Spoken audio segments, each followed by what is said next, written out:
Olá, salve, tudo bem? Seja muito bem-vindo à última análise da Gazeta do Povo.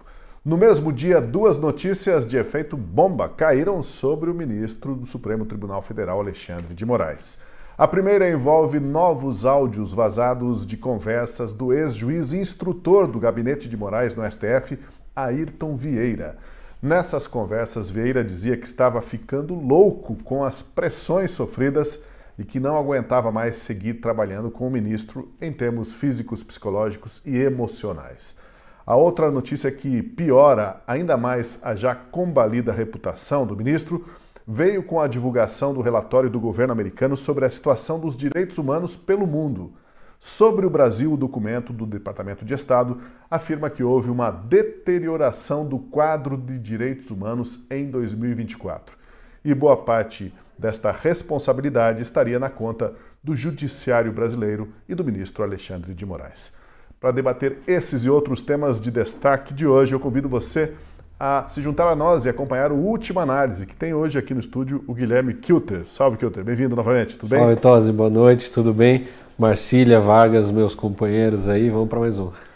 Chamou vocês de companheiros, hein, companheiros? Vamos lá. Tudo bem, Marcília? Como você está? Como vai? Boa noite, a companheirada. Prazer estar aqui. Você está bem-vindo novamente. Olá, Marcília, oi Guilherme, oi Tosi, prazer estar aqui com vocês.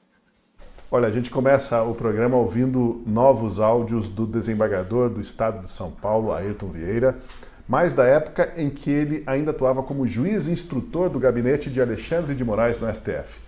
As conversas foram divulgadas hoje pelo site Metrópolis de Brasília.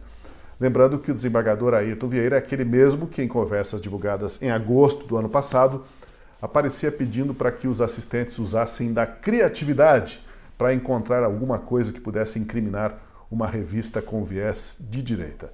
Vamos ouvir juntos, então, os áudios que vieram à tona nesta terça-feira. Bom dia, Eduardo, tudo bem? Olha, realmente a coisa está feia, viu? Eu não estou aguentando mais em termos físicos, psicológicos, emocionais. Eu não consigo dormir sossegado, eu não tenho tranquilidade, eu estou perdendo completamente a rigidez mental, o pouco que eu ainda tinha, viu? Realmente a coisa está feia.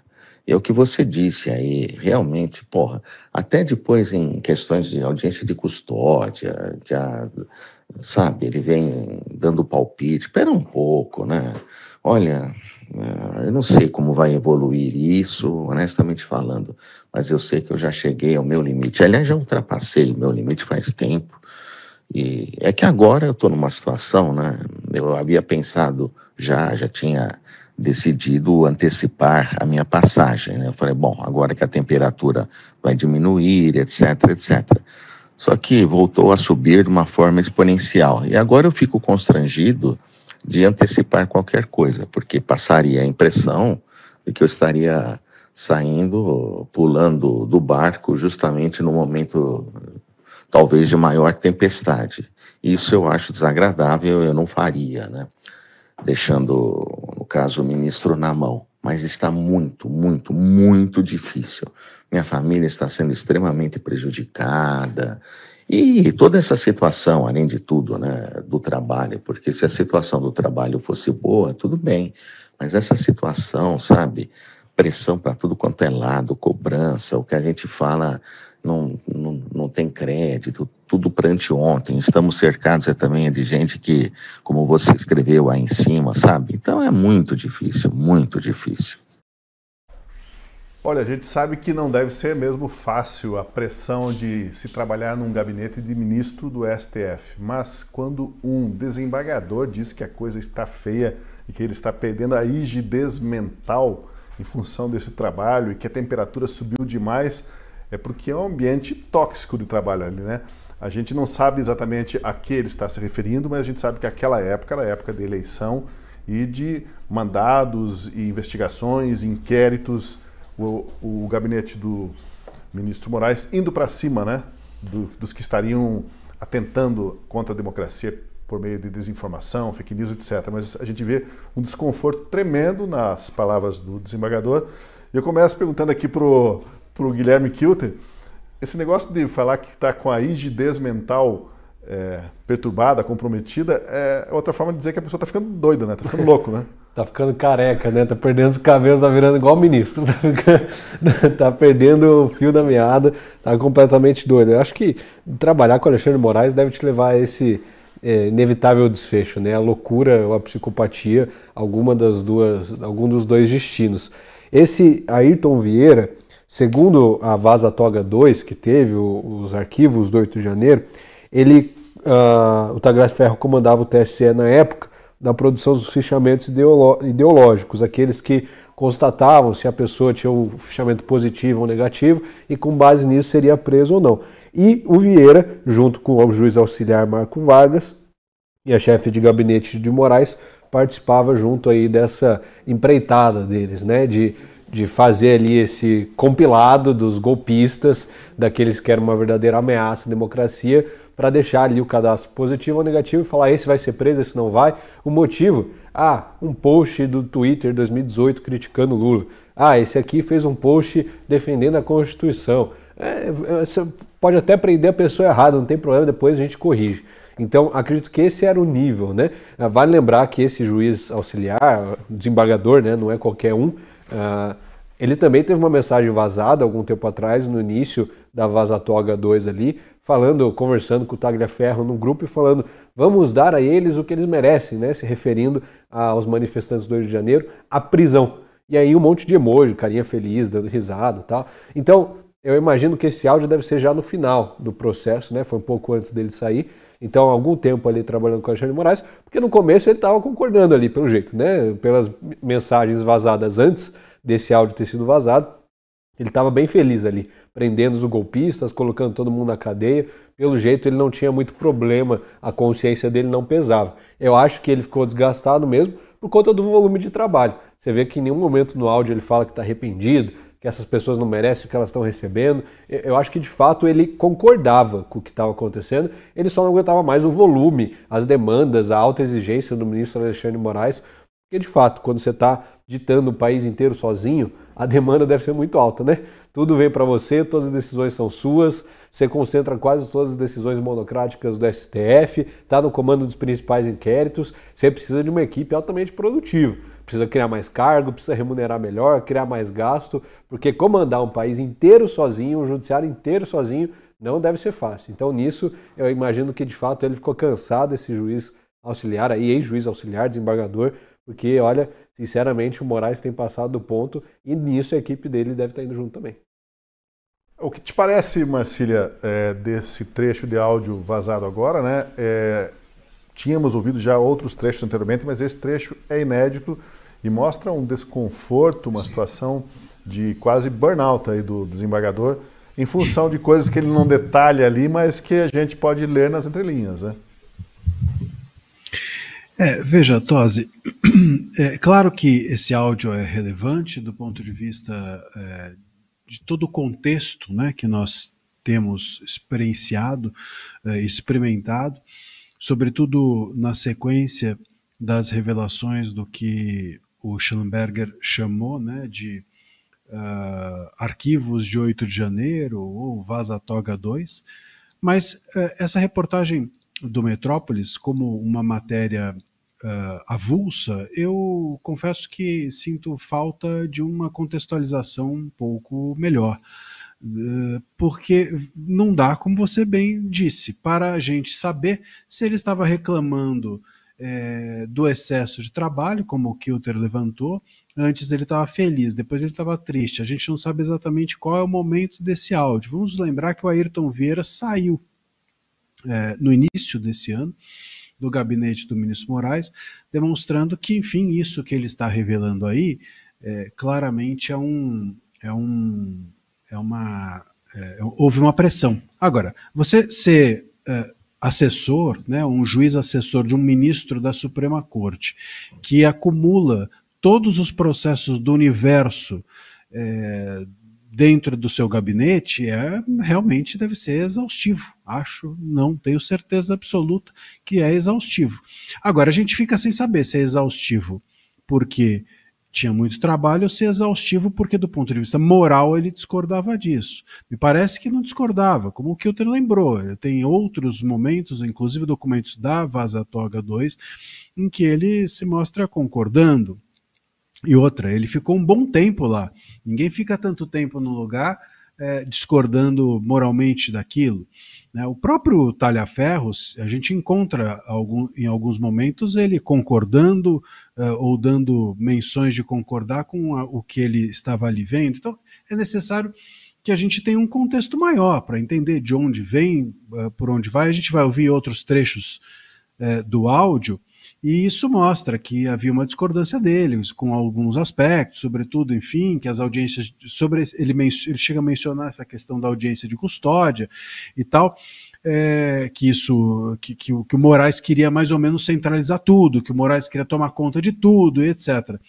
Mas realmente o que falta é a gente entender qual era a razão dessa exaustão, qual era a pressão que era exercida sobre ele. Se uma pressão trabalhista, vamos dizer assim, então talvez o Ayrton aí tenha uma reclamação para levar a justiça ao trabalho, dizendo que havia um excesso de trabalho, ou se do ponto de vista mesmo moral e ético, no sentido de forçar que essas pessoas cometessem em seu nome, né, em nome do Moraes, ilegalidades, ilícitos, porque é disso que se tratou os arquivos que a gente viu, tanto na Vaza Toga 1 quanto na Vaza Toga 2. Então, repito, acho que do ponto de vista, claro que é relevante esses áudios, pelo contexto que nós tivemos nas semanas passadas das revelações, mas eu confesso que esses áudios, a gente vai avançar neles, mas só dando um overview, eu senti falta ali de entender a essência, se é uma essência de exaustão física ou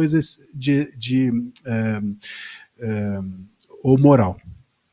Eu quero ouvir o Vargas, mas vamos antes só repetir o trecho em que o juiz fala justamente das questões aí envolvendo as audiências de custódia. Até depois em questões de audiência de custódia, sabe, ele vem dando palpite, espera um pouco, né?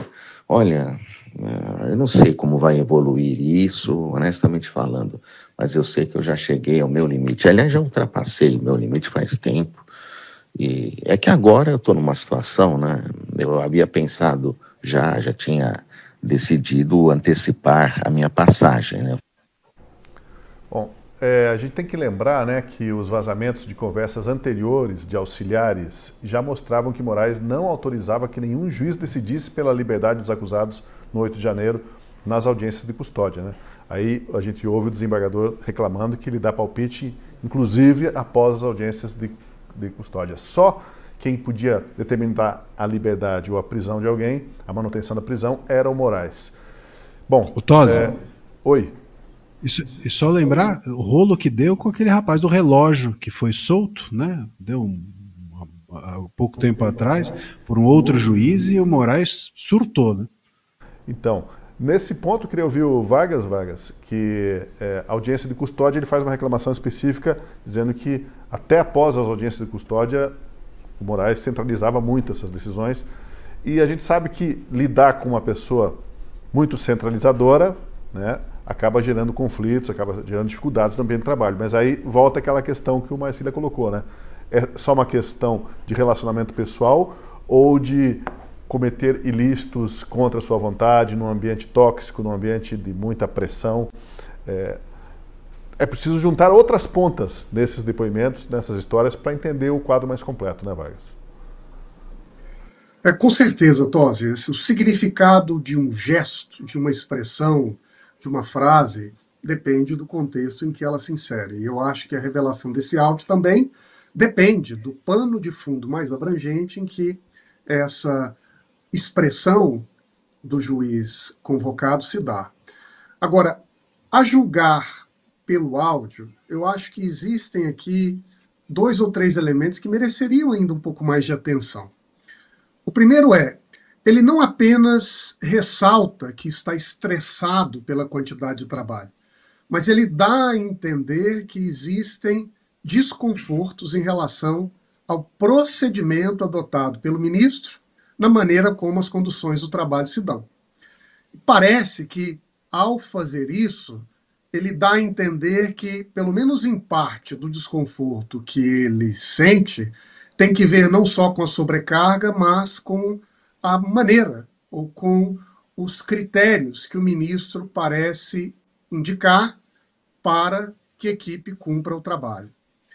E ao falar com o Tagliaferri e compartilhar essa sua sensação, o áudio também parece dar a impressão de que ele está ali construindo uma relação de confiança, ou ele está se solidarizando com alguém que também tem desconfortos análogos com os quais, como estes que ele tem sentido na relação com Moraes.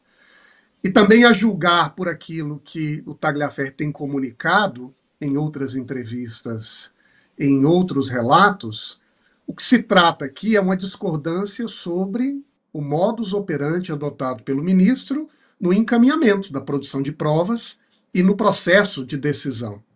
Então, juntando as pontas, me parece que, em parte, tem, sem dúvida, deve ter o estresse de um trabalho, de uma rotina, de uma sobrecarga no Supremo, mas, se ele está sendo sincero, e eu creio que o contexto é fundamental para apreciar as informações com mais detalhe, o que ele parece indicar aqui é algo mais que isso, é um dilema moral que lembra um pouco a história do filósofo francês que narra a tragédia dos soldados que tem que tomar uma escolha entre visitar a mãe, que está prestes a morrer no sul da França, ou obedecer à autoridade do Estado e ir para o fronte de guerra contra os nazistas do norte. O que decidir? Qual é a solução correta? E na incapacidade de tomar a decisão vem a ansiedade, vem a dor, o sofrimento, e no caso do juiz, a decisão por antecipar sua saída do gabinete do ministro. A gente já dá sequência ao nosso debate e agora temos um recado dos nossos patrocinadores. Boa noite, Marcos Tosi. Boa noite para vocês que estão acompanhando aqui a programação. É uma pausa breve, mas é para falar de um assunto muito importante, né? A gente sabe que hoje a nossa principal ferramenta é o nosso corpo, é a nossa mente. E esse horário eu sei que a gente quer absorver, a gente quer entender o conteúdo. E às vezes a mente não vai, o cansaço vem, Marcos Tosi, e acaba atrapalhando tudo. E lógico, esse cansaço, a testosterona baixa, uma série de problemas também impactam na intimidade, no relacionamento. E aí a gente chega em casa no final do dia, é cada um pro lado, a briga vai tomando mais espaço. Hoje o maior índice, inclusive, de divórcio não é só os problemas financeiros e nem a traição. Por incrível que pareça, é a insatisfação sexual. Por isso eu quero que vocês conheçam Max Viril Premium. Max Viril é o melhor aliado para você que é homem. Primeiro, é um tratamento que foi formulado com nanotecnologia e com uma formulação inteligente, nobre. Não existe nada semelhante no mercado. É um tratamento que vai direto resolver diversos problemas. Por exemplo, você que tem 30, 35 anos, vai diminuindo a produção de testosterona 1% ao ano. E a testosterona, eu costumo dizer que é a gasolina no corpo do homem. E aí sabe o que acontece? Você acorda cansado, termina o dia exausto, o desejo desaparece. Quando você quer, tem vontade, parece que o corpo não vai. O Max Viril, com essa formulação, regula esse hormônio tão importante. Segundo, a circulação. Para você que está acompanhando aqui o Marcos Tosi, tem diabetes, colesterol, pressão alta, mesmo com a medicação em dia, isso enfraquece o desempenho, enfraquece a ereção. E nem tudo dá para resolver na força de vontade. Aliás, nem gripe a gente consegue resolver sem tratamento. E aí, ó, presta atenção, o Max Viril tem um ativo que é a arginina, que é um vasodilatador. Aumenta o calibre das veias e melhora todo o fluxo sanguíneo, aumentando o seu tempo de ação. Ou seja, ao invés de 5, 7 minutos, você vai jogar o primeiro, o segundo tempo com direito à prorrogação e não falha. Ele aumenta a duração e a resistência. É o maior potencializador do Brasil. E ele é rápido com essa nanotecnologia porque atinge o corpo do homem em escala molecular. Então faz o seguinte, aproveita que você tem um tempinho agora à noite, você que não abre mão de ser o melhor no seu trabalho em casa, liga 0800 323 5097 0800 323 5097. 97. Tira um print aqui do telefone, sabe por quê? Hoje, os maiores homens, os mais bem-sucedidos, seja um jogador, seja um advogado, seja um médico, seja você que trabalha como motorista, os homens mais bem-sucedidos. Eu digo bem-sucedidos não é só em relação ao valor financeiro, a conta bancária. Eu digo em tudo, no teu relacionamento, no teu cuidado com a saúde. Chega em casa agora, vai pra academia, joga uma bola com os filhos, tem aquele tempo de qualidade com a esposa. Tem a testosterona altíssima. E o Max Viril vai regular como um GPS tudo que atrapalha. Ejaculação rápida é a ansiedade. Ele reduz a ansiedade, a hipersensibilidade, tudo com uma dose altamente potente, com a melhor nanotecnologia e é natural. Ou seja, não atrapalha a sua medicação, é para você que tem 30, 40, 50, 70 anos, é um sucesso. Só que é o seguinte, para você que está acompanhando aqui à noite a programação, ligou agora à noite, tem uma equipe top para te atender, você vai ganhar um smartwatch top de linha, presente para você que está acompanhando aqui. Esse relógio atende ligação, recebe mensagem no WhatsApp, cronômetro, tempo, tem calculadora e vai também o AirDots, que aí dá para você acompanhar pelo YouTube aqui o Marcos Sozzi, um fone sem fio Bluetooth, são 2 presentes, 60% de desconto, ou seja, não é caro, tem frete e a caixinha sigilosa. E a equipe que te atende é maravilhosa. Faz o seguinte, separa 5 minutinhos. Você não gasta nem 30 segundos do seu dia para consumir Max Viril e é uma mudança nítida. 0800 323 5097. Só correr pro telefone e agora passo a bola para você, Marcos Sozzi, continuar com esse conteúdo top. Retomamos o nosso debate aqui no Última Análise e a gente está falando sobre esses áudios vazados, nova conversa vazada do desembargador Ayrton Vieira, que à época era juiz instrutor do Gabinete de Moraes no STF. Apesar do desânimo, da perda de sono e do sofrimento familiar que ele relatou, o desembargador Vieira disse que não deixaria o ministro na mão justamente no momento de maior tempestade. Ouça só.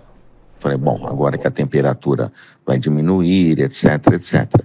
Só que voltou a subir de uma forma exponencial. E agora eu fico constrangido de antecipar qualquer coisa, porque passaria a impressão de que eu estaria saindo, pulando do barco justamente no momento, talvez, de maior tempestade. Isso eu acho desagradável, eu não faria, né? Deixando, no caso, o ministro na mão. Mas está muito, muito, muito difícil. Muito, muito, muito difícil, né? Aí fica nítido que o desembargador estava com pressa e ansioso para terminar o período de serviço dele lá no STF e suportou tudo aí com alguma paciência, mas muito cansado e reclamando bastante. E se houve realmente alguns abusos, alguns ilícitos, irregularidades cometidas ali, é uma questão aí também que pode envolver, de certa forma, eu pergunto para o Marcília, começo aí, talvez até uma prevaricação do desembargador, se ele viu ilícitos sendo cometidos, se irritou, ficou exausto, ficou a tal ponto chateado e tudo bem, já estou saindo, vou voltando, vou completar minha passagem, vou deixar logo isso. Não é assim que se esperaria a atitude de um agente público, né, Marcília? Se caso as razões de tanto sofrimento, de tanta dificuldade deles estivessem ligadas a irregularidades ou coisas não republicanas sendo cometidas lá no gabinete. E aí vale a gente fazer um rápido recorte, né, de que o próprio Talhaferro está sendo investigado por violação de sigilo funcional, né? Então isso mostra como essa pressão, né, se dava e se deu também com as pessoas que de lá saíam ou de alguma forma puderam ser personagens dessas revelações, né? Eu inclusive, quando o Talhaferro começou a ser investigado por violação de sigilo funcional, né, eu até disse, veja, nenhum sigilo, violação de sigilo funcional só existe se aquilo que está sendo guardado é mais importante do que aquilo que se revela.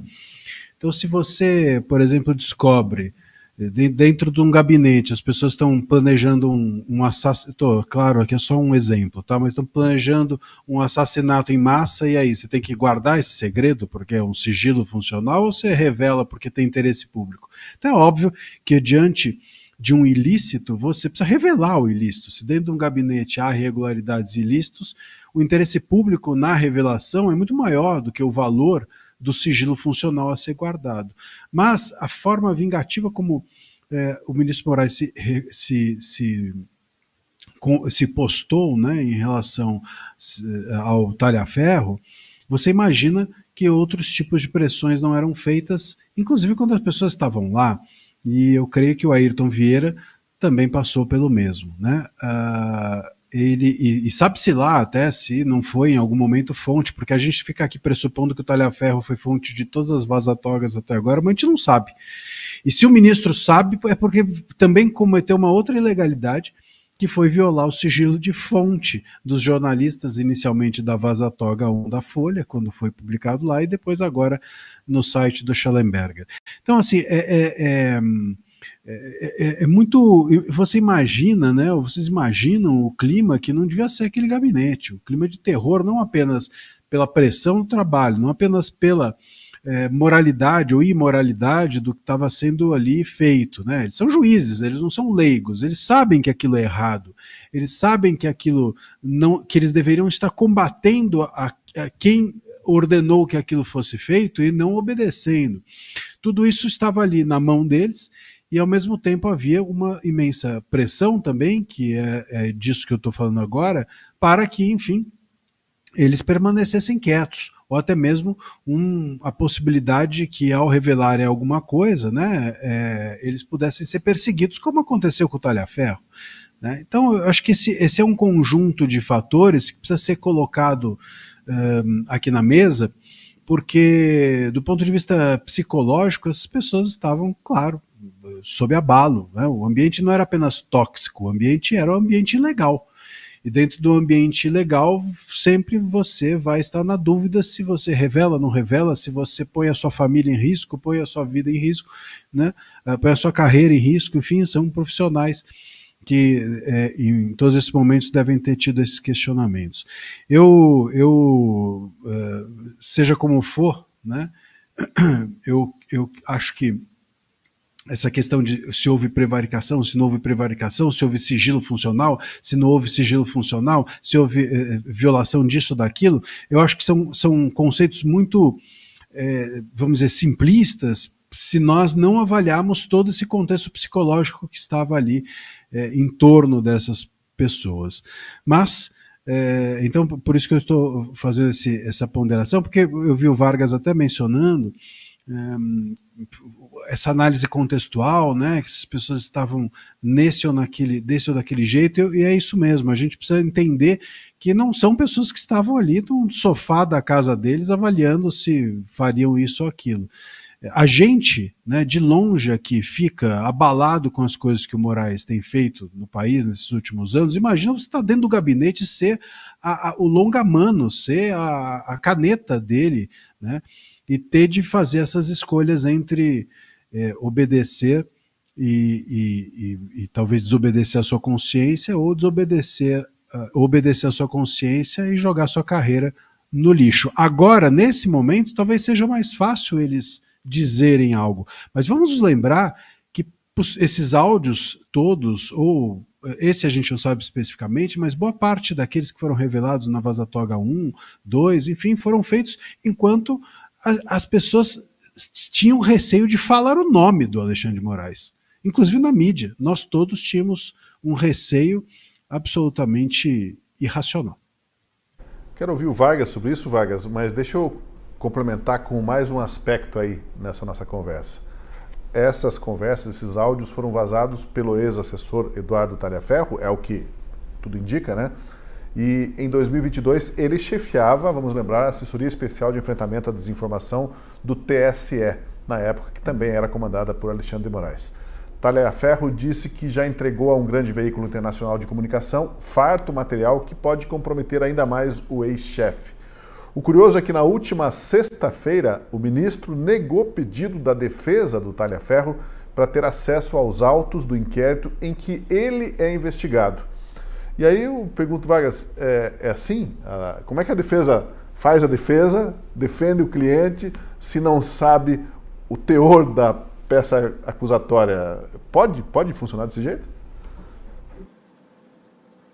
Eu acho que no mundo jurídico do Moraes pode isso e pode muito mais, né?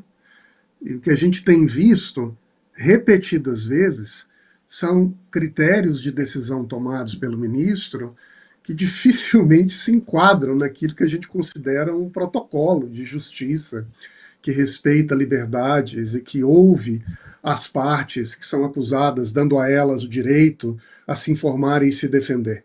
Mas ao contrário, não é? Um processo implacável, impiedoso, que tem que chegar ao seu fim, independente das condições para que aquele objetivo seja alcançado.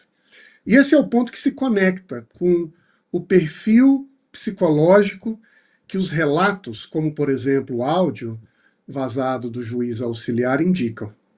Um relato de um ambiente de alta tensão, mas ao mesmo tempo um ambiente quase macabro, em que parece que as pessoas estão ali não apenas cumprindo uma função pública, obedecendo a uma relação hierárquica com o ministro que tem a palavra final, mas se os indícios se concretizam, pessoas que são comprometidas ou que são demandadas para fazer com que a realidade e os procedimentos entreguem aquilo que o ministro deseja, custe o que custar.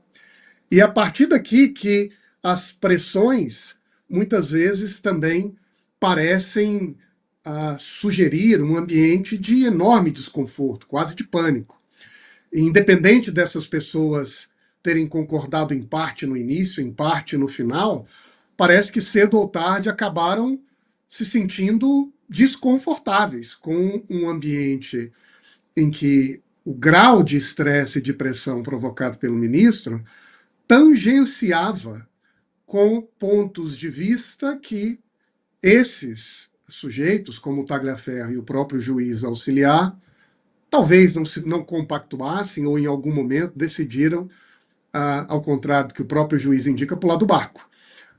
Mas o fato que eu destaco aqui, Tosi, é não apenas a gente ter um conjunto de episódios em que o ministro claramente adapta as regras para garantir apenas condições que sejam aquelas que ele deseja para entregar a conclusão que ele já tomou, mas também relatam uma psicologia muito particular de um sujeito, eu diria que ímpar, na própria história das grandes personalidades brasileiras. Aliás, isso me faz lembrar a recente matéria de capa realizada pela revista New Yorker, que faz um retrato psicológico do ministro Moraes. Certamente antes da divulgação desses áudios, antes dos últimos acontecimentos, que dão traços muito mais característicos de como é a personalidade verdadeira do ministro. E fico me perguntando o que seria essa matéria da New Yorker hoje. Me parece que não seria apenas de um juiz corajoso, com sentimento de missão, que quer entregar a justiça contra arbitrariedades. Mas talvez o contrário. Uma pessoa que está disposta a dobrar os procedimentos, dobrar as leis e dobrar os fatos para entregar aquilo que ele já decidiu antes do início do processo. A gente tinha comentado, né, Kilter, que parece que o Brasil, aqui as coisas funcionam quando a notícia sai no veículo grande lá fora para poder repercutir. Daí os veículos daqui parece que ganham uma licença. Agora podemos falar sobre o tema porque tal veículo americano ou europeu escreveu, então estamos com... como é que chama? Com carta branca. Carta branca, com a carta branca para poder abordar o assunto. Do contrário, é um assunto meio proibido, meio secundário, deixa para lá. Aí fica liberado, né? Aí o jurídico permite eles mencionarem a publicação lá do exterior, mencionando eles, né? Tudo com aspas, tudo com o devido cuidado, para que o veículo de comunicação aqui no Brasil não sofra também as suas retaliações. Sempre é o que a gente disse ontem, né? Quando um veículo aqui no Brasil poderia colocar em sua manchete que o STF deu o golpe, né? A manchete foi essa, do Wall Street Journal. Sim. Não, e a gente dificilmente vai ver isso acontecendo no Brasil, ou nunca vai ver isso acontecer no Brasil, né? Quem sabe se a gente tirar ele de lá, ou tirar, esvaziar o poder do Alexandre de Moraes, aí sim a imprensa vai virar corajosa, né? Do dia para a noite, a imprensa de chapa branca. Falando isso, mas vamos lembrar que a Gazeta do Povo, em editorial Sim, recente, a grande colocou imprensa. que a democracia no Brasil acabou. É preciso reconstruí-la. E escrever isso demanda coragem, né? Não é qualquer veículo que assume e descreve a situação atual como um ponto final na democracia tal como a conhecíamos até então. Agora é um processo de reconstrução.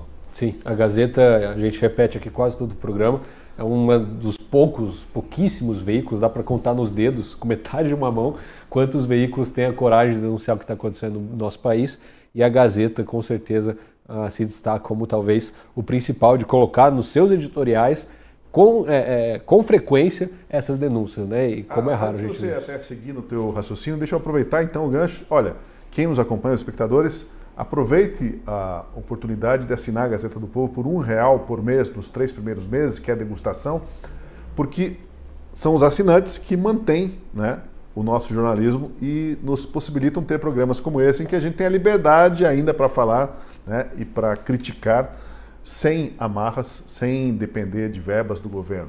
Então essa liberdade que você vê que a gente tem aqui, ela só ocorre graças a vocês mesmos, os assinantes, aqueles que se dispõem a apoiar a Gazeta do Povo. Então você pode acessar gazetadopovo.com.br/oferta, o QR Code na tela, a descrição do vídeo e se juntar a nós. Só esse parênteses, porque eu acho que é importante no contexto aqui. Claro. Toca o barco. Não, mas agora, voltando ao áudio do Vieira, a gente está nessa discussão, né, de qual seria o contexto, qual seria o motivo dele falar tudo isso. E eu acredito, como a gente já passou aqui antes um pouco do patrocínio, a principal ponta solta que ele deixa é a interferência do Moraes na audiência de custódia. Pensa ele, um desembargador, deve ter uma vida relativamente tranquila, né? No TJ de São Paulo, quase ninguém deve meter o dedo nas decisões dele, no que ele faz, nos relatórios. Ninguém teria essa ousadia de chegar e falar: senhor desembargador, tá errado, não é para prender, não é para soltar. Sendo tratado como um estagiário, né? Sendo tratado como estagiário. O Alexandre de Moraes, até na audiência, que deveria ser algo quase que protocolar, padrão, ritualístico ali, né? Tá bom, vamos ouvir, fazer aqui as anotações, mandar para o ministro. Até nisso ele estava metendo o dedo.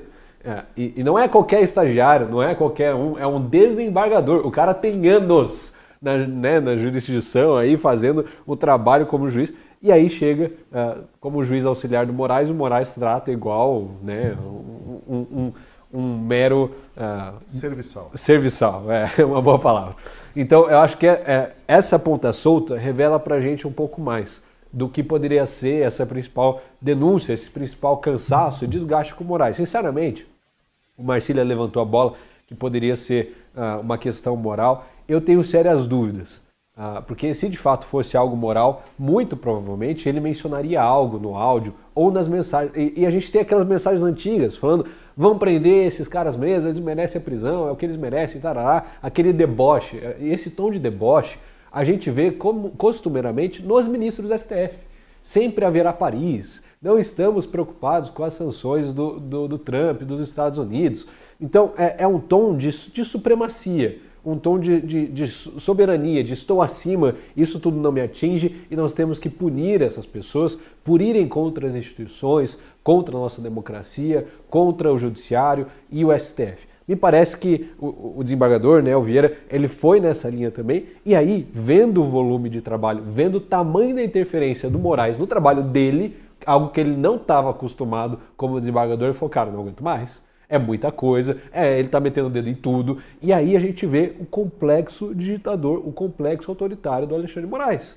Tem que revisar tudo, é por isso que demorava 20, 30 dias para eles mandarem o relatório pro Moraes, porque tinha que fazer um levantamento detalhado. Ele chegava lá e eu lembro, se a gente for puxar e lembrar que as audiências do Cid, do Bolsonaro, do Braga Neto, ele constantemente interferindo nas falas do Gonê, da PGR, do Fux. Ele vai lá e se intromete no meio enquanto o Gonê está formulando a pergunta, ele vai lá e atravessa. Doutor. Doutor. Exatamente. Então, é praticamente o STF falando para a PGR não se manifestar, uma instituição interferindo diretamente. Então, assim, a gente não tem noção como isso pode soar na cabeça de um desembargador na cabeça de uma pessoa que está tanto tempo no serviço público, em uma posição tão prestigiada, que vai pelos corredores e é reverenciado pela maioria dos auxiliares e dos servidores ali na área jurídica. Então, nesse sentido, me parece que, de fato, o Moraes tem um complexo autoritário e ditatorial, não só com as vítimas dos processos, com as pessoas que estão na lupa do STF, na mira dos inquéritos, mas também com as pessoas que estão ao redor dele. Agora, eu tenho muita curiosidade de saber como ele trata a chefe de gabinete. Aquela Cristina, né, o nome dela, se eu não me engano, Cristina, que comandava ali, falava, o ministro está querendo mais agilidade, vamos logo, vamos ver como é que é e tal. Segundo os vazamentos ali dos grupos de WhatsApp, o ministro não está acostumado com o ritmo de vocês aí no TSE, falando assim, e eles falam, não, é que a gente nunca fez isso. Peraí, o problema não é nosso ritmo, é que o que vocês estão pedindo nunca foi feito pela nossa equipe. Então, eu tenho curiosidade, eu queria saber como que é a relação dele com ela. Imagino que ele deve ligar às 3 da manhã, falar, falaram de mim aqui no post, no vídeo, não sei o que, olha esse fake aqui e tal. Eu não sei como ela sobrevive, né? Seria interessante ser uma mosquinha nessa relação. Mas, de fato, Moraes tem passado do ponto e muito, e agora a gente está sabendo até que passou do ponto também com a sua própria equipe. Ô Tosi. Oi, Marcília.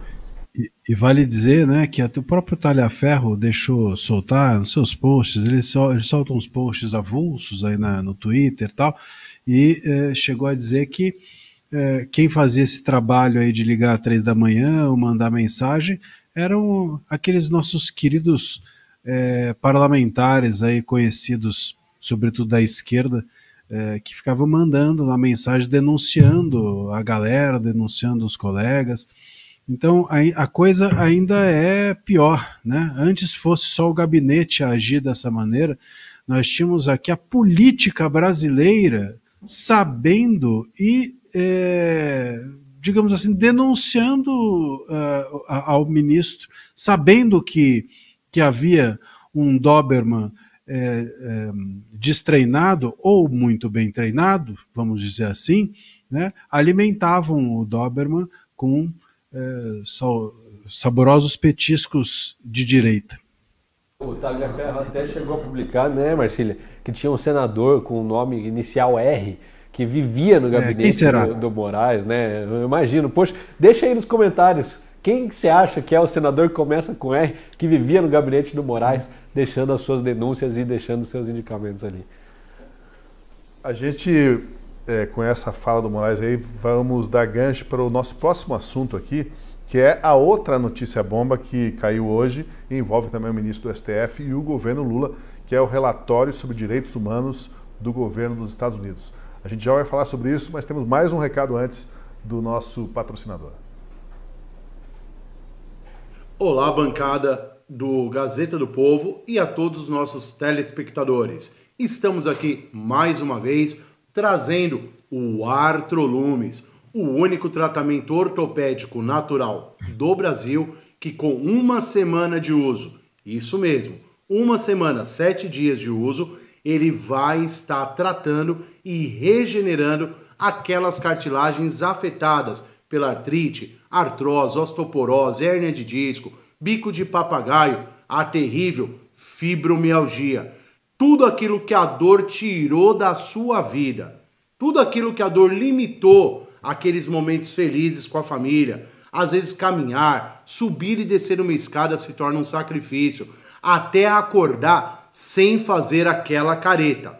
Então o Artrolumes, ele vai estar devolvendo para você todos esses momentos, todos esses movimentos na sua vida. Como isso é possível, Robson?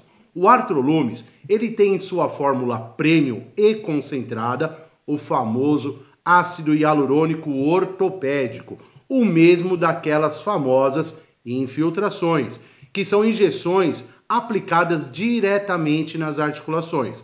Porém, essas aplicações doem e, além de doer, dói também no bolso, porque uma única aplicação hoje não sai por menos de R$2.000. Em alguns casos, é até necessário mais de 2 ou 3 aplicações para alcançar um objetivo. Diferentemente disso, o Artrolumes são cápsulas que você vai estar tomando 2 vezes ao dia. Tomou café da manhã, toma uma. Jantou, toma novamente. Dessa forma, com 7 dias, todos aqueles movimentos que hoje você não faz, você voltará a fazer. Então não perca tempo. A sua liberdade de movimento está apenas a uma ligação de distância. Então ligue agora mesmo no 0800 100 0122. Claro, ele é um produto certificado pela Anvisa. É um produto 100% seguro, sem contraindicações. Em sua fórmula, todos os ingredientes são pensados para te dar um resultado rápido e seguro. Então temos o ácido hialurônico, a coenzima Q10, que vai te devolver energia, o magnésio, que é o maestro dos suplementos alimentares, o colágeno tipo 2, a condroitina e também a cúrcuma, que são poderosos anti-inflamatórios. Essa combinação perfeita faz hoje do Artrolumes o melhor tratamento ortopédico do Brasil. Então ligue agora. Os 50 primeiros que ligarem estão ganhando 80% de desconto. É isso mesmo, 80% de desconto. E ainda, uma pistola massageadora de presente, uma caixa de som Bluetooth e as pomadas de nanotecnologia, sucupira e cartilagem de tubarão. Ligue agora mesmo, 0800 100 01 22. Lumes Suplementos. Anualmente, o Departamento de Estado americano divulga um relatório mundial da situação dos direitos humanos que abrange 196 países. Pois esse relatório dedicou várias linhas ao Brasil, dizendo que a situação dos direitos humanos por aqui se deteriorou em 2024. Essa deterioração, esse declínio, em grande parte está relacionado a medidas tomadas pelos tribunais, amplas e desproporcionais, para minar a liberdade de expressão e a liberdade na internet, diz o documento, bloqueando o acesso de milhões de usuários a informações. O relatório cita a restrição de acesso a conteúdos online, em que houve supressão desproporcional do discurso de apoiadores do ex-presidente Jair Bolsonaro, bem como de jornalistas e políticos eleitos. Muitas vezes em processos secretos, sem as garantias do devido processo legal. Por que uma parte da população, não consegue enxergar a gravidade dessas denúncias?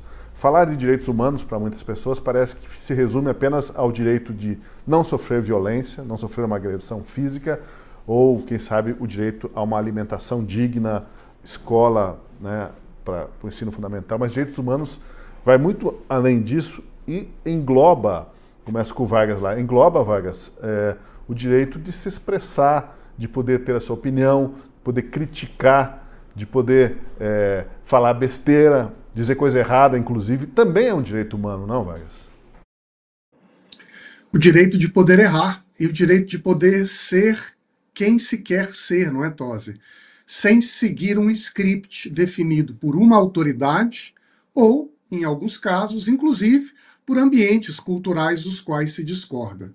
E nós sabemos que essa concepção de que a autonomia do indivíduo passa pelo respeito à sua liberdade de expressão é um dos direitos humanos mais fundamentais. E o que me parece particularmente interessante na inclusão do Brasil com os desvios judiciais no relatório americano é que daqui surgem 3 possíveis efeitos que vão tornando o caso de Alexandre de Moraes e das restrições à liberdade de expressão no Brasil mais significativos. O primeiro efeito tem que ver com o que nós comentávamos há pouco. Quem está agora dizendo que tem um problema no Brasil não é uma imprensa, um jornalista, um professor de uma universidade do interior. São lideranças do próprio Departamento de Estado dos Estados Unidos.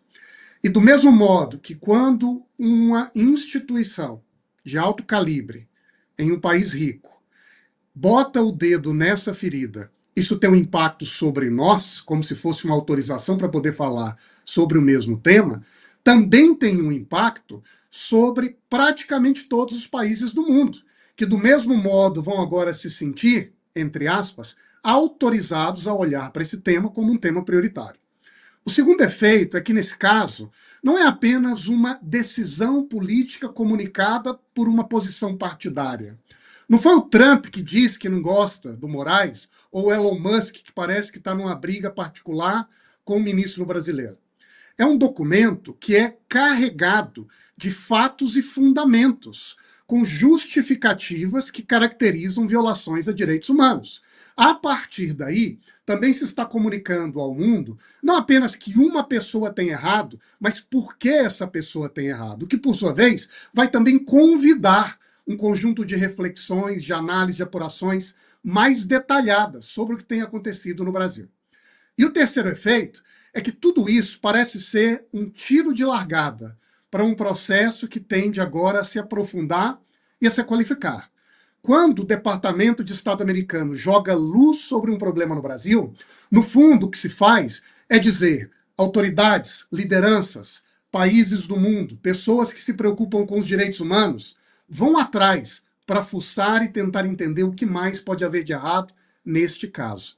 Aqui estão as primeiras prestações de um problema que parece muito mais profundo. E a partir daí, o Alexandre de Moraes passa a se tornar, de certo modo, um objeto central de uma lupa planetária. Vão todos agora, cada um no seu espaço, tentar rastrear o que está acontecendo no Brasil, como ele se comporta e os desvios eventuais que podem ser localizados.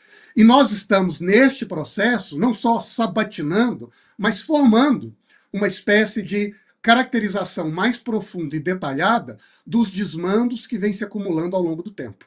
E a partir daí também vai ficando cada vez mais difícil se desfiar de um tiro que vem daqui ou dali, ou simplesmente desautorizar uma denúncia atacando a pessoa em vez de enfrentar o argumento, na medida em que os ataques vão se acumulando de diversas direções, pegando por pontos diferentes, mas que, em última análise, mostram uma violação grave a direitos humanos.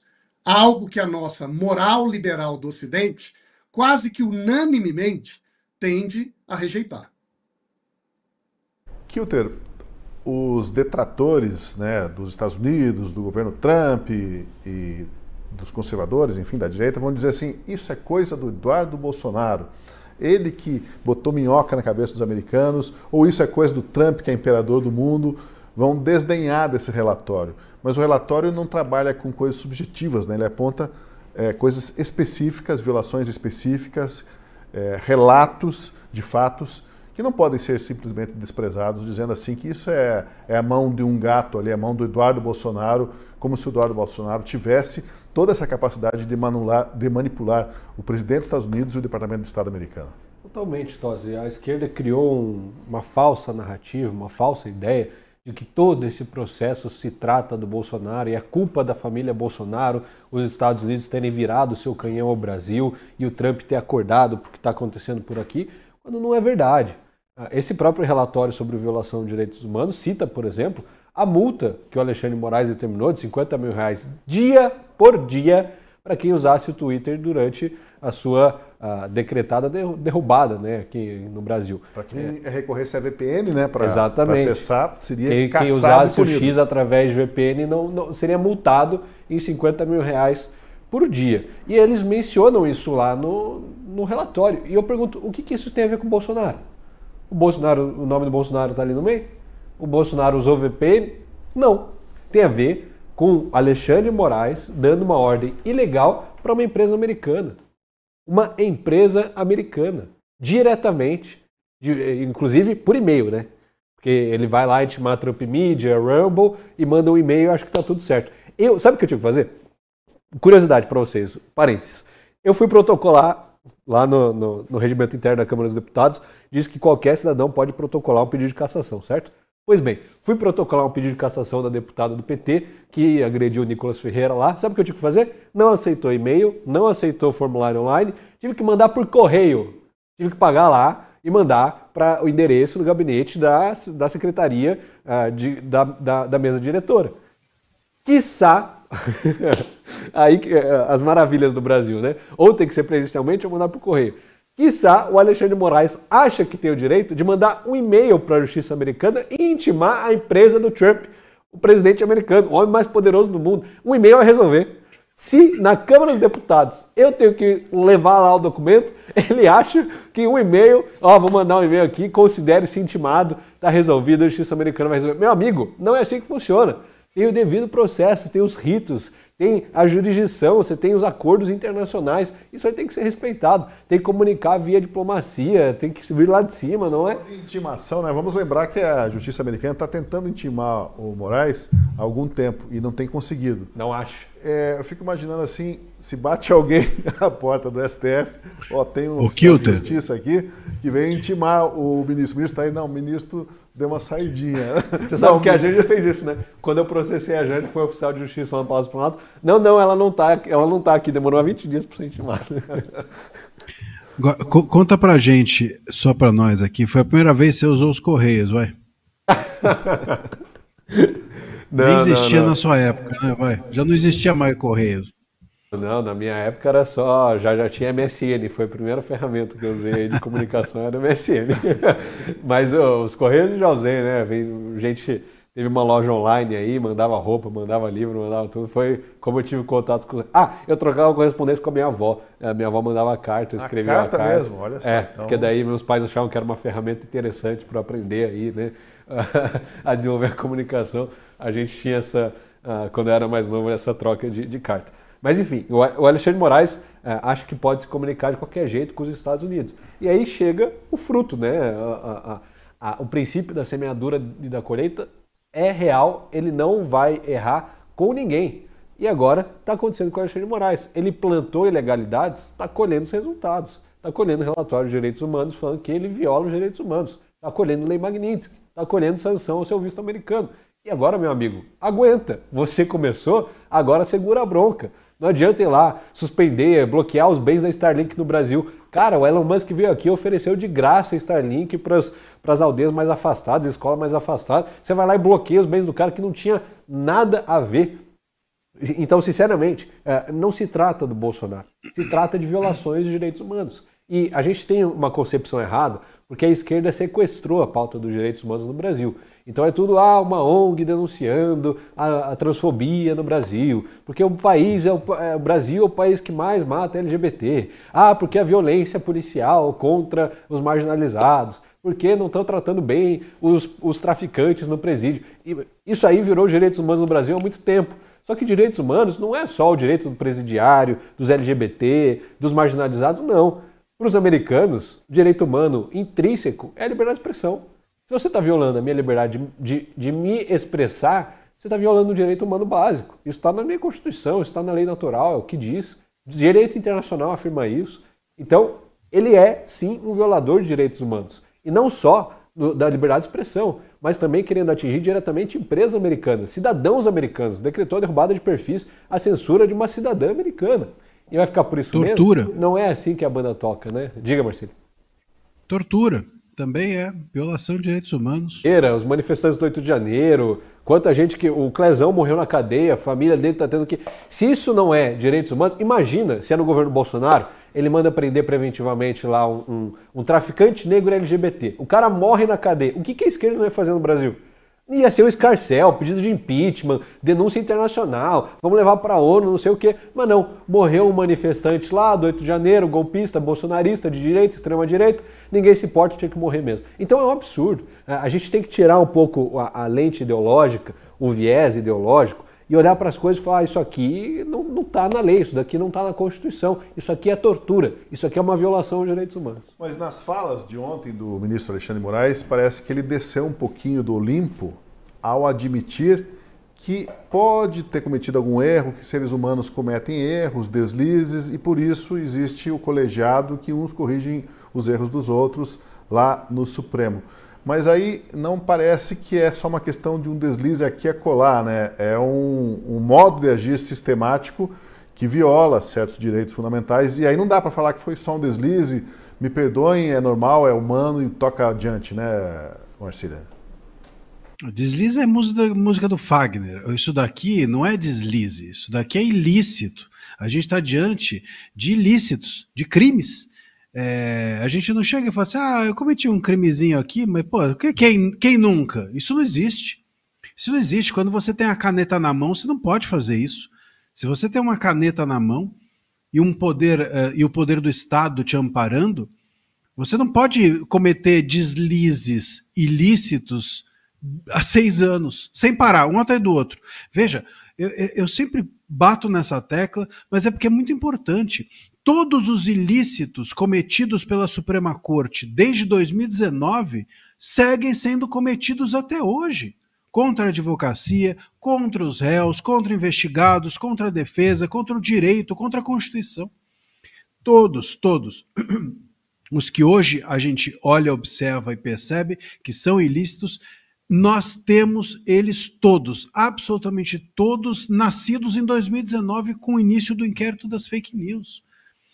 É só pegar, eu conto isso no meu livro, inclusive, que é uma boa forma de dizer que está ali registrado factualmente, mostra as notícias, etc., para que a gente possa hoje olhar, e que eu conto a história, né, do início do inquérito das fake news, sobretudo com o caso Cruzoé. E esse caso Cruzoé, embora não tenha nada a ver com bolsonarismo, não tenha nada a ver com golpe, não tem nada a ver com tudo aquilo que hoje eles justificam, que estariam em nome de uma salvação da democracia fazendo dessa forma, o que tinha a ver?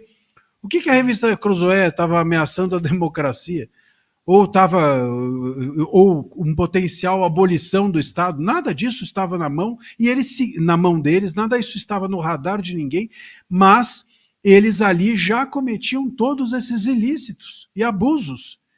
Em nome de quê? Em nome de outras coisas. Cada hora o abusador comete em nome de um valor os seus abusos. Ali era porque tinham que proteger os ministros, depois é porque tinham que proteger as redes, depois é porque tinham que proteger as eleições, depois é porque tinham que proteger a democracia. Depois sempre tem um depois, sempre tem. Mas eles não eram inocentes em momento algum.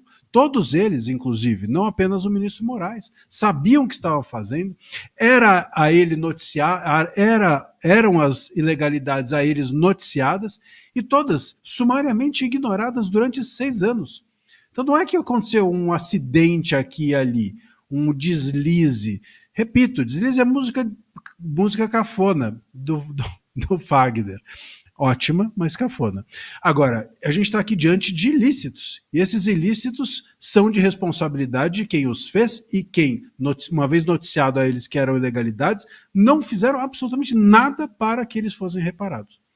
Pois é, no inglês tem a palavra, né, liability, que em português dá para traduzir como responsabilização, mas não é bem isso, é um pouco mais, né, ou accountability. E aí eu vou perguntar para o Vargas, que tem formação em Harvard.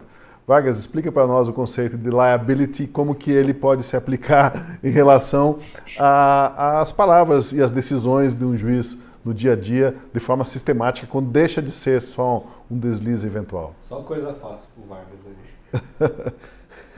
Virou linguista agora, Vargas. Pois é, né? Devo ter feito alguns estudos em linguística, em particular sobre a origem do conceito de liability em línguas diferentes e como a gente assimilou essa ideia em português. Mas vamos lá. Olha, sinceramente, a premissa número 1 da liability é uma pessoa que se comporta diante de um poder que a ela é conferido nos termos e limites da autoridade definido pela lei.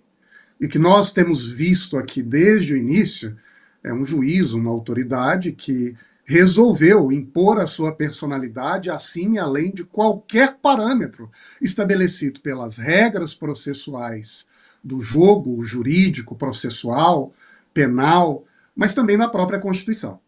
E a partir daí, não se trata mais de alguém que é liable e, portanto, que é confiável, reliable, mas de alguém que resolveu agora definir com a sua própria palavra o que é a fonte de autoridade que deve viger no mundo. O Alexandre de Moraes, para usar a expressão que está se popularizando na internet, é a lei. Né?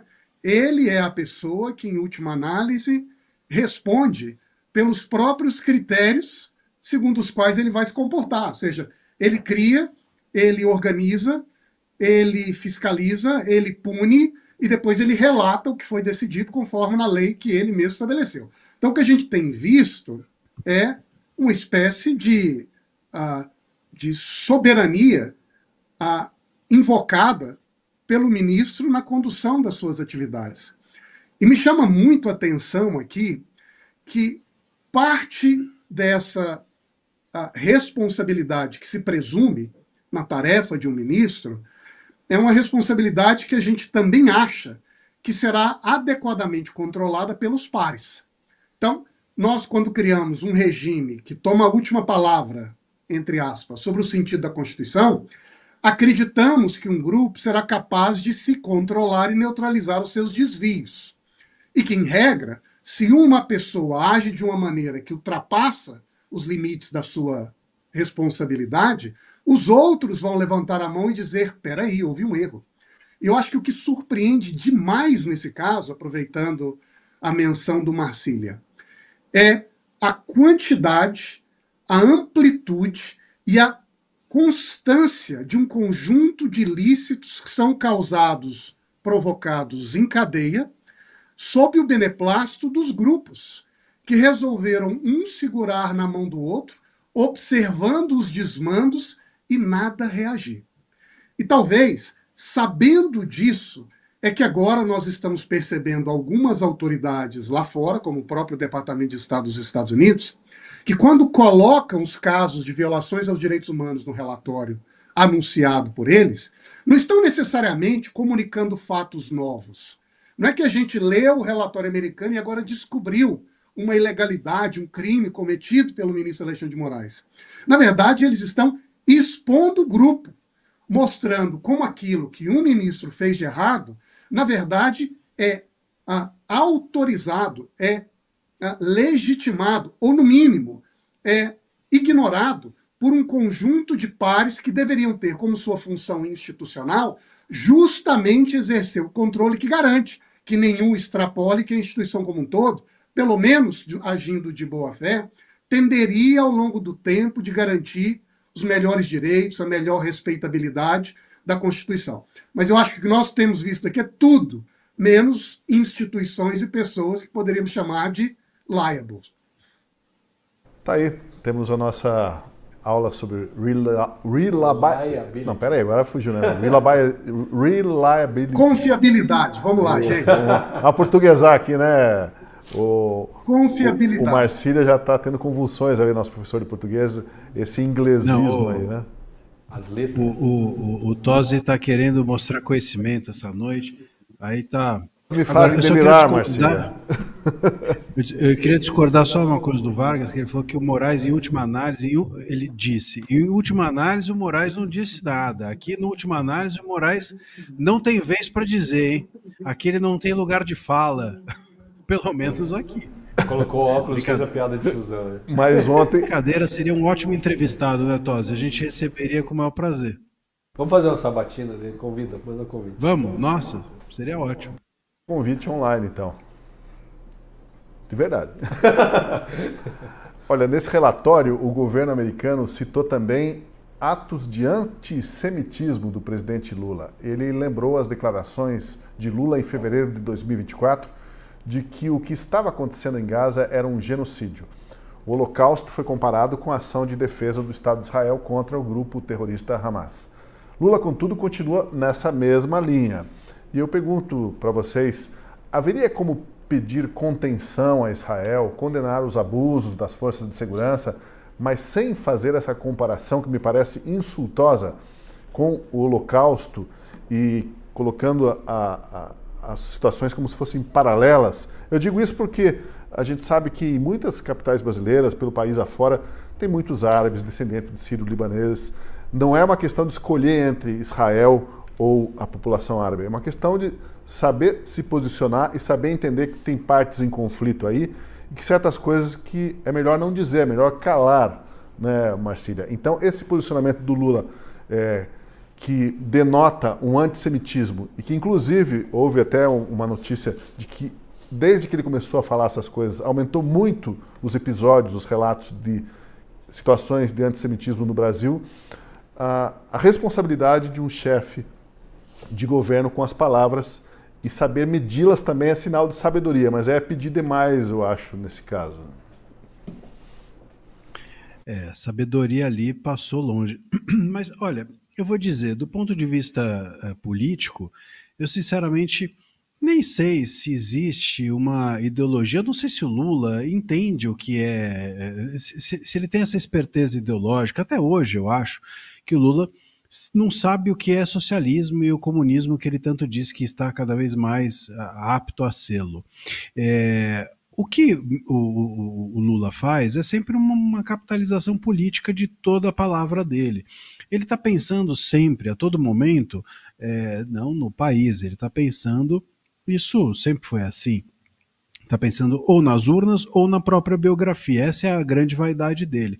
Então, quando o Lula fala de Israel, eu não sei se ele não está simplesmente querendo atrair para si a polêmica, atrair para si o engajamento, atrair para si, bom, se eu falar isso daqui, vai ter 80% aqui das pessoas de esquerda que vão me apoiar e eu vou estar nos jornais no dia seguinte.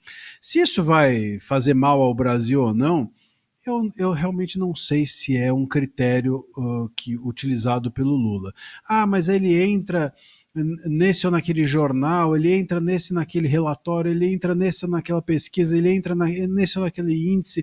Eu acho que isso pouco importa, essa percepção não existe no Lula. E, sinceramente, eu vou te dizer uma coisa, nem sei se isso hoje entra na conta do Moraes. O Moraes também é uma pessoa que entrou nesse circuito político de uma tal maneira, as decisões dele saíram tanto do jurídico, foram tanto para o campo político, e aqui eu falo de política, óbvio, não é a política que o Kilter faz, não é a política que as pessoas que nós queremos bem fazem, mas é a política no pior sentido, aquela política de simplesmente querer o voto pelo voto.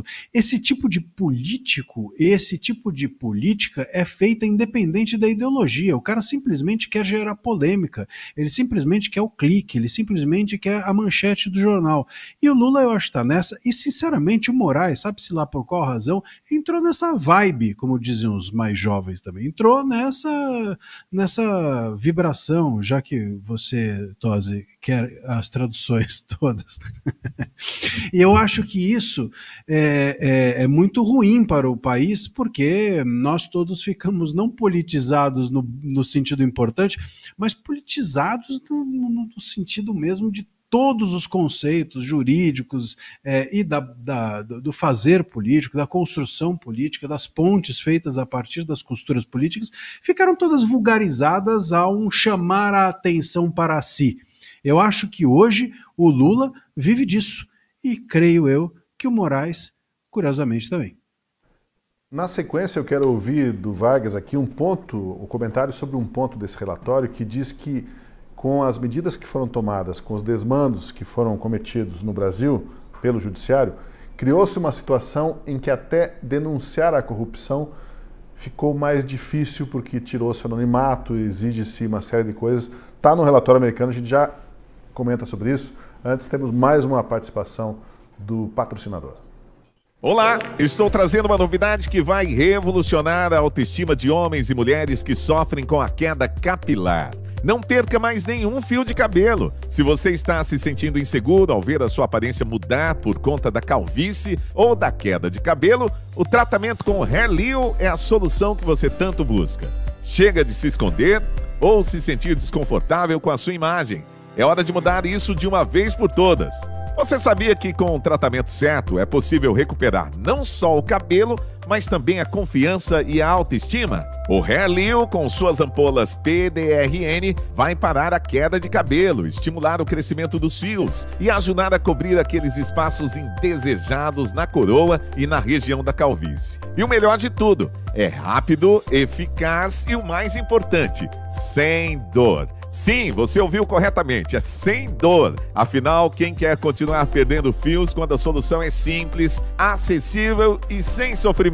A Liu Technology está trazendo um produto que é revolucionário e promete mudar a sua vida. As ampolas PDRN têm a capacidade de regenerar o couro cabeludo, revitalizando e estimulando o crescimento de novos fios desde a raiz. Com uso contínuo, você vai ver o seu cabelo crescer mais forte, saudável e com muito mais volume. Esqueça os métodos invasivos, como o transplante capilar, que são dolorosos e caros. O HairLiu é a alternativa ideal para quem quer resultados rápidos sem comprometer o bolso. Em apenas 2 semanas de tratamento, você já vai começar a notar os primeiros sinais de crescimento. Imagine só, olhar no espelho, ver o seu cabelo se regenerando de maneira uniforme, cobrindo aqueles espaços que antes pareciam impossíveis de preencher. A autoestima que você merece está ao seu alcance. Não deixe que a calvície continue dominando sua vida. Comece agora o tratamento com as ampolas PDRN e recupere a beleza, a força e o brilho do seu cabelo de maneira natural e eficaz. Ligue agora para 0800 000 4458 e aproveite a oferta imperdível. 0800 000 4458. Os primeiros 100 que ligarem terão 70% de desconto no tratamento, além de um super presente para você. Não perca mais tempo. A sua chance de conquistar o cabelo dos seus sonhos está aqui. E o melhor, hein? O seu tratamento será entregue em até 7 dias, direto na sua casa. Não espere mais para transformar a sua vida. Comece já o tratamento HairLiu e sinta a diferença na sua autoestima, confiança e bem-estar. Liga agora para 0800 000 4458 e diga adeus à calvície. É a Liu Technology, trazendo de volta a sua autoestima. E olha, estamos comentando aqui sobre o relatório sobre direitos humanos dos Estados Unidos que foi divulgado hoje. Nesse relatório, fala-se do Brasil. Além de acusar Alexandre de Moraes de ordenar pessoalmente a suspensão de mais de 100 perfis somente na plataforma X, o governo americano diz que o judiciário promove uma ampla repressão dos discursos nas redes sociais. O relatório diz nominalmente que essa repressão bloqueou o acesso dos brasileiros a informações e pontos de vista sobre uma série de questões nacionais e globais. Além disso, a proibição temporária do uso de VPNs pelo tribunal, sob pena de multa, enfraqueceu ainda mais a liberdade de imprensa ao remover proteções de privacidade de indivíduos cuja capacidade de denunciar corrupção governamental, diz o relatório, dependia de poder fazê-lo anonimamente. E esse ponto do relatório, quero ouvir o Vargas, ele é bastante sensível e eu acho importante, porque dá a entender que hoje no Brasil há menos proteção para quem denuncia a corrupção no governo. O que dá para dizer sobre o que foi destacado nesse ponto, Vargas? Ô Tosi, me deixa aqui entrar numa zona frágil, inclusive para ser corrigido pelos meus pares. Eu, sinceramente, não tinha refletido sobre a relação entre o acesso à VPN e a proteção dos indivíduos para a realização de denúncias. Particularmente, não sei de casos que tenham acontecido no Brasil em que uma pessoa, por não ter um VPN, deixou de realizar uma denúncia anônima dentro de instituições em relação a determinadas autoridades. Mas, analisando em tese, ou pelo menos no que eu compreendo e analiso, a gente sabe que o normal em um regime democrático é que a quem muito poder é dado, o ônus de continuamente justificar como esse poder é exercido e quais são as realidades das ações que são tomadas também é considerável. Então, uma coisa costuma caminhar ao lado da outra. Nós destacamos alguns indivíduos aos quais são dados um poder, mas também uma responsabilidade. E sobre essa mesma pessoa recai, em ambientes de dúvida, a tarefa de justificar que as suas ações estão conforme os melhores critérios de respeito aos direitos e de obediência às regras públicas. E é por isso mesmo que, em uma democracia, a gente entende que os indivíduos devem ter a liberdade de desconfiar, de questionar, inclusive de acusar com informações, com fatos, com fundamentos, quando desconfiam ou quando têm conhecimento de informações que põem em xeque a credibilidade ou a ação de uma outra autoridade.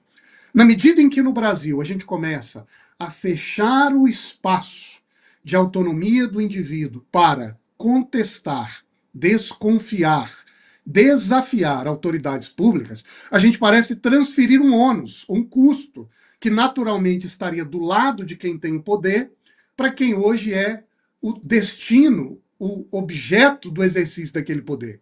Então, os cidadãos que deveriam justamente ter consigo todas as condições, toda a autoridade, todo o espaço de poder pôr em xeque o exercício do poder pelas autoridades, inclusive para questioná-las profundamente, inclusive sobre a sua moral, naqueles casos em que justamente desconfiam dela. Parece que agora são colocados num corner, em que, se eu levantar a voz, se eu apontar informações, se eu questionar a postura ou a integridade de uma autoridade, eu posso ser eu a vítima, o acusado daquilo que supostamente a autoridade, daquilo que eu fiz e que a autoridade eventualmente não gostou, e eu posso acabar pagando a conta no fim do dia. Então, o fato da gente meio que transferir esse ônus de onde ele deveria estar, no colo da autoridade que exerce o poder público, para a posição dos cidadãos, acaba criando uma realidade em que questionar, desafiar, criticar e se expressar passa a ser mais caro e também mais raro. Então a integridade, a autoridade daquele que tem o poder vem em primeiro lugar. Os demais é que se conformem e, naqueles casos excepcionais, protestem, mas com muito cuidado para, no final do dia, não responder por aquilo que questionou.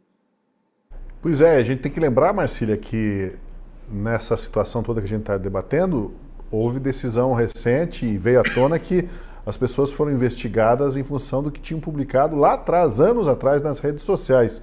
Então, até o teu histórico em redes sociais hoje, na situação brasileira, pode se voltar contra você mesmo.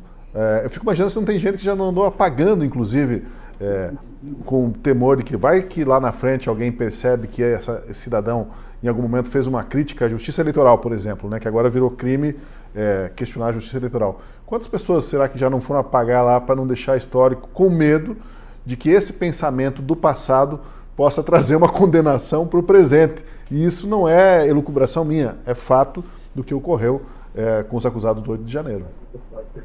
O Tosi, ou daqui a 10 anos. 10 anos, exatamente. Ou seja, não pode nem ter passado nem presente, a tua fala fica... Por isso que realmente quando se limita a fala, quando se age contra o pensamento das pessoas, você vai na essência, né? Vai na vértebra do cidadão para dobrá-lo. E essa era uma lógica que a gente já tinha, já era bem conhecida para o cancelamento, chamado cancelamento, né? Então, o que acontecia durante o cancelamento? Você encontrava uma agulha no palheiro hoje, né? A pessoa falava algo hoje e pronto, as pessoas passavam a vasculhar o passado todo dela para puni-la e dizer que ela é uma pessoa no todo ruim, né?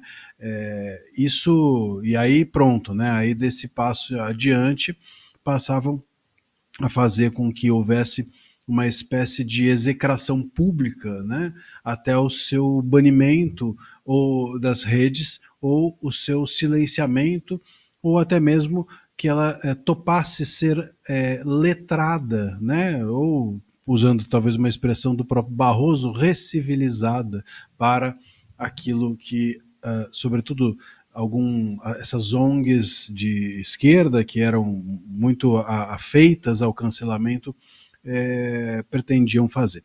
Bom, dentro disso, esse é um esquema que, no entanto, ilícito, né? É bom que se diga. Eu sempre digo que o boicote é lícito.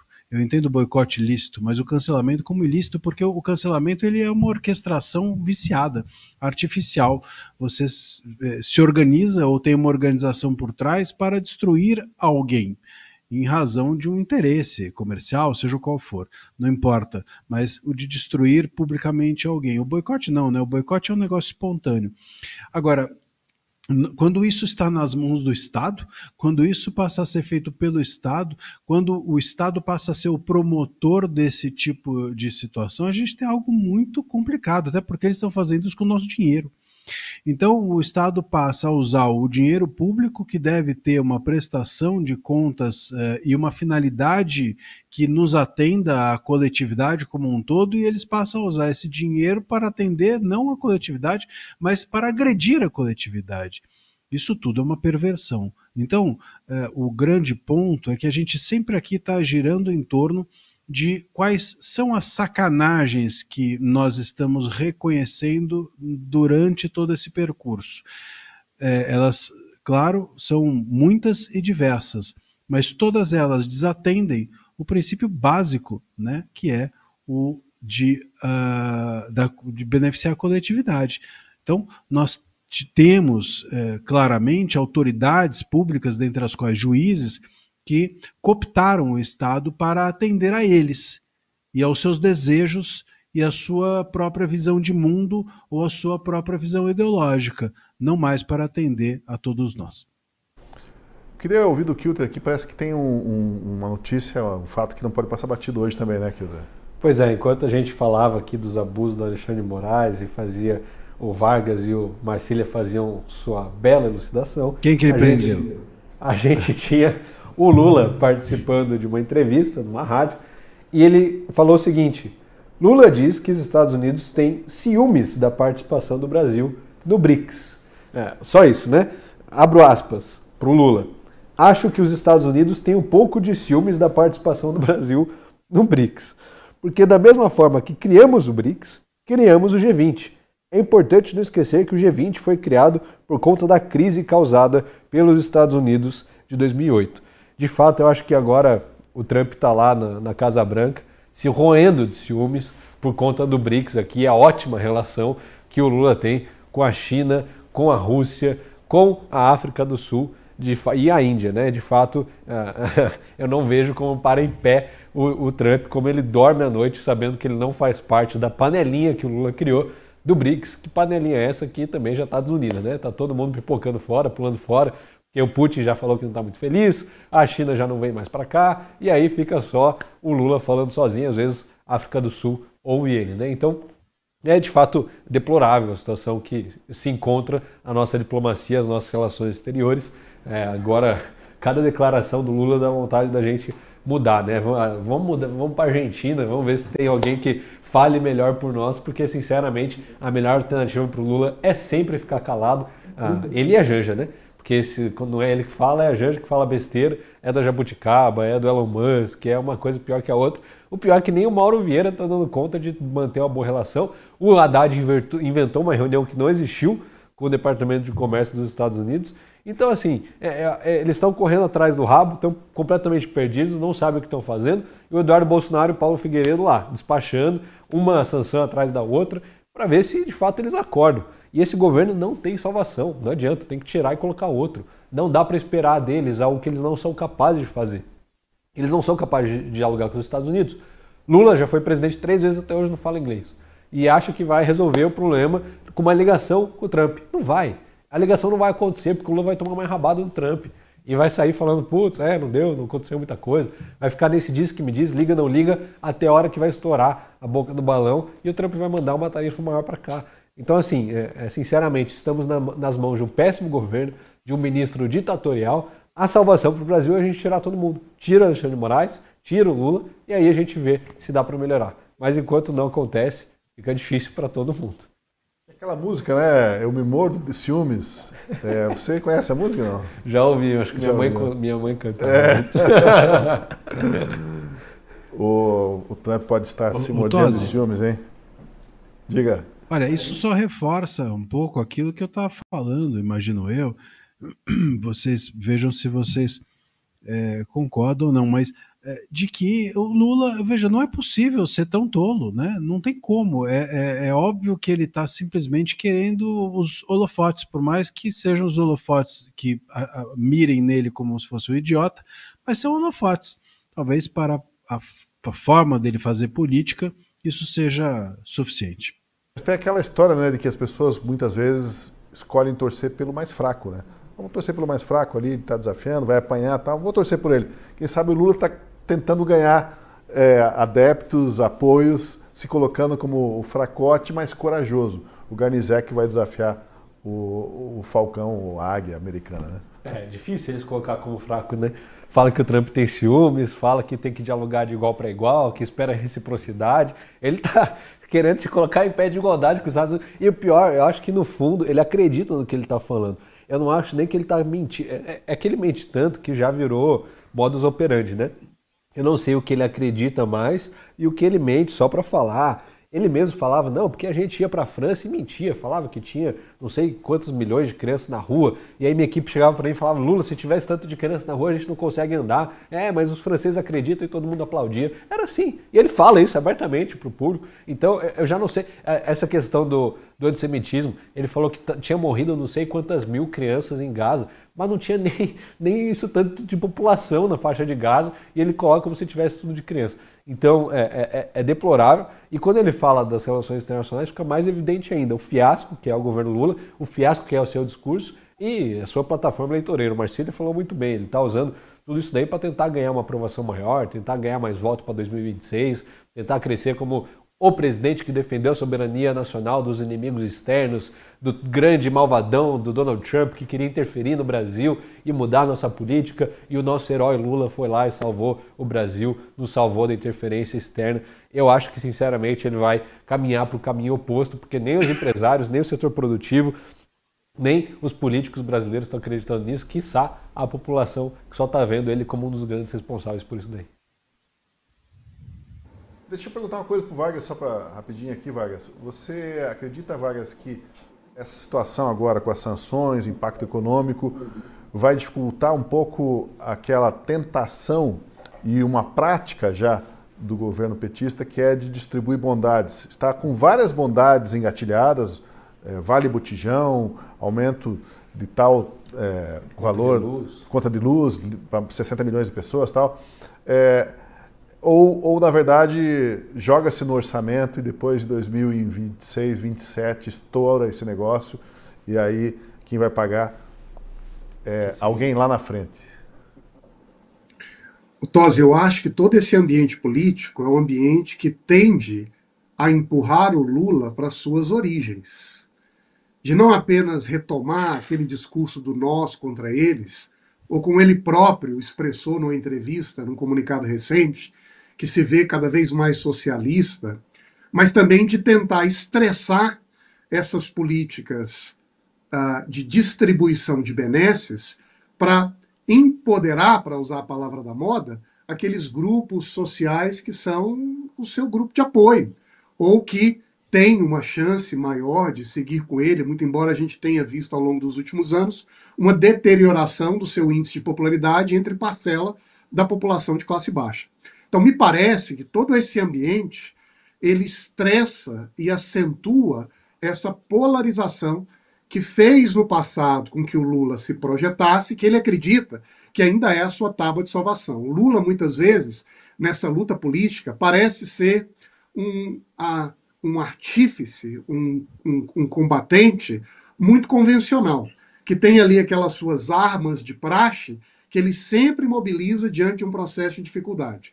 E agora, exposto por uma tensão econômica com o Trump, com uma situação dentro do país em que grupos empresariais tendem a desembarcar, uma parte da classe média aumenta o seu descontentamento com políticas do governo, ele passa a recorrer às suas armas de praxe para tentar acentuar essa polarização, projetar o nós contra eles e concentrar com isso também a maior parte dos poderes do Estado, em particular de recursos, na medida em que ele possa, para atender aquele grupo social de desfavorecidos, com Bolsa A, Bolsa B, Bolsa C, assim garantindo um apoio, uma espécie de